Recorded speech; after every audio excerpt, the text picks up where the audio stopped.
प्रारंभिक चाल से फेंका जाता है। इसका सत्यापन कीजिए कि नीचे दिखाए गया ग्राफ, जो ग्राफ है या ग्राफ बनाना आपको, ठीक है, और दूसरे पत्थर की अपेक्षित स्थिति का समय के साथ परिवर्तन प्रदर्शित करता है, ठीक है।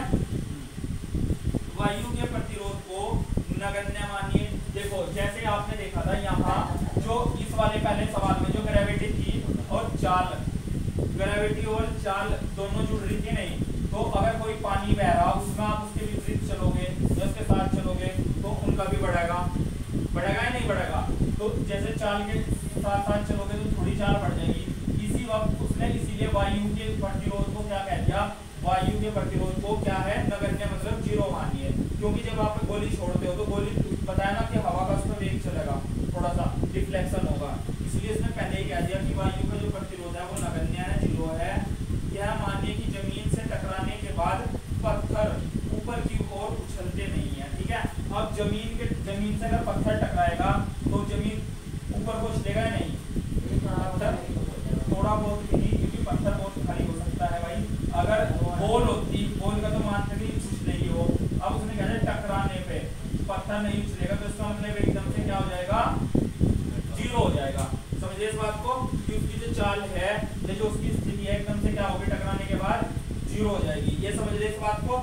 फिर और जो ग्रेविटी है, ग्रेविटी उसने क्या कहा 9.8, ये मानने थे आप, इसको क्या मानना है, क्यों कैलकुलेशन में थोड़ी दिक्कत होगी इसलिए पूरा क्या कहते हैं उसने 10 मान लो, समझ गए। और वक्रीय भागों के समीकरण को लिखिए, ठीक है। अब देख लो पहले पत्थर के लिए सभी कंडीशन पता चल गई तुम्हें। ये है आपका पहले पत्थर के लिए,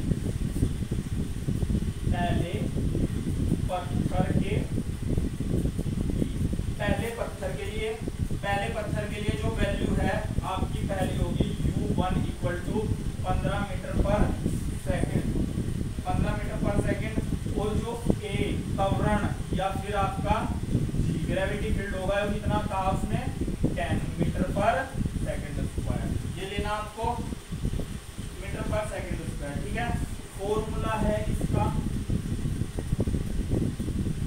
formula x equal to x1 equal to x0 plus ut plus 1/2, u क्या होगा 1 होगा, t प्लस 1/2 at1 का स्क्वायर, 80 तो है ना स्क्वायर, ठीक है। अब देख लो यहाँ उसने कहा x1 क्या क्या दिया हुआ, सभी चीज दी हुई, और सवाल में उसने कहा था, क्वेश्चन में क्या कहा हुआ है कि जो डिस्टेंस है वो कहाँ है 200 मीटर ऊंची, क्या है 200 मीटर ऊंची है ना, ठीक है। अब देख लो x1 बराबर x0 है आपका 200 मीटर, 200 मीटर ध्यान रखोगे 200 मीटर प्लस u1 कितना 15, t क्या है t रहेगा क्योंकि टाइम हमें निकालना 1/2, a क्या कहा उसने, a को ग्रेविटी फील्ड होगी, और जो a है a क्या है ग्रेविटी है, तो ग्रेविटी आपकी क्या है माइनस में है ना, ऊपर की तरफ गया तो माइनस होगी, और यहाँ 10 t स्क्वायर ऐसे, ठीक है।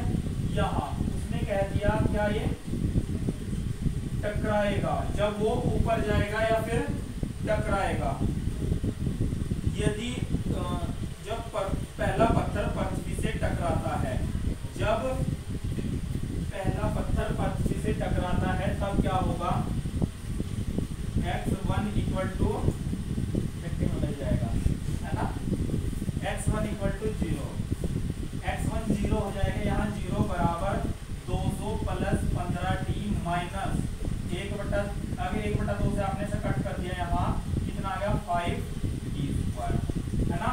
ये अभी जो ये है यहाँ 5t स्क्वायर सारा इधर ले गया मैं, ठीक है, 5t स्क्वायर माइनस 15t, और यहाँ 200 ये भी माइनस में इक्वल टू 0, ठीक है। ये क्या बन गई तुम्हारी क्वाड्रेटिक है ना, कौन सी द्विघात समीकरण, ठीक है। 5 अगर कॉमन लोगे तो कितना आ जाएगा t माइनस 3 को 5 बार लिया, 5 या 15, और ये कितना 530 मतलब ये 5 इधर 0, इसके वो कर दोगे फैक्टर, इसके फैक्टर, इसके टुकड़े कैसे करोगे फैक्टर,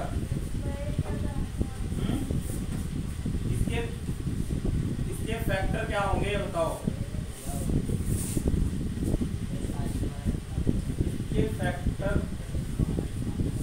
है देखो 8 पंजे 40 होंगे नहीं, टी स्क्वायर माइनस यहाँ से 3 माइनस के लाना तो 8t प्लस हो गया 5t माइनस के 40 इक्वल टू 0। यहाँ से क्या कॉमन लूँ, t कॉमन ले लिया तो t माइनस के 8 और यहाँ से क्या 5 कॉमन लिया तो t माइनस के 8 बराबर इक्वल टू 0। ये दोनों कॉमन आए तो कितने t माइनस 8 और दूसरा t plus 5 equal to 0।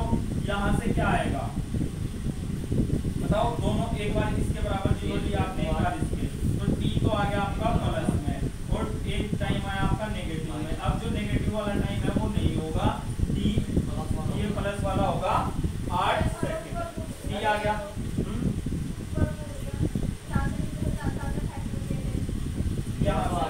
Factor रुक जाओ, फैक्टर जब करोगे तो यहाँ मल्टीप्लाई करके देखना है, यहाँ क्या है फैक्टर के टुकड़े में बता रहा था देखो, जब भी क्वाड्रेटिक इक्वेशन होगी यहाँ ऊपर वहाँ सामने 1 है तो कितना 40, ये 40 की गुना 1 में करोगे 40 आ गया। अब टुकड़े यहाँ देखोगे, यहाँ क्या है, यहाँ माइनस है, यहाँ भी माइनस है। अब आपको टुकड़े ऐसे करने हैं जो गुना करके तो आ गए 40 और घटा के आ गए 3, तो ऐसे टुकड़े हैं आपके 8 माइनस 5 करके देख लो 3 आ गया और गुना करके देख लो 8 पंजे 40 और जहाँ 3 था उसकी जगह आप जहाँ 3 था आपके है ना 3t, तो 3 की जगह क्या रख दोगे 8 माइनस 5t, ऐसे ही इधर से माइनस आया तो माइनस 8t, ये माइनस माइनस प्लस 5t, बस यही तो बनाया हमने यहाँ, समझ गए। फिर एक बार 0 और इसके बराबर एक बार इसके बराबर, समझ गए। यहाँ कितना आया t बराबर कितना आ जाएगा 8 सेकंड, और जो नेगेटिव टाइम है तुम्हें पता नेगेटिव टाइम होने का नहीं, तो नेगेटिव टाइम को क्या कर दोगे, ठीक है।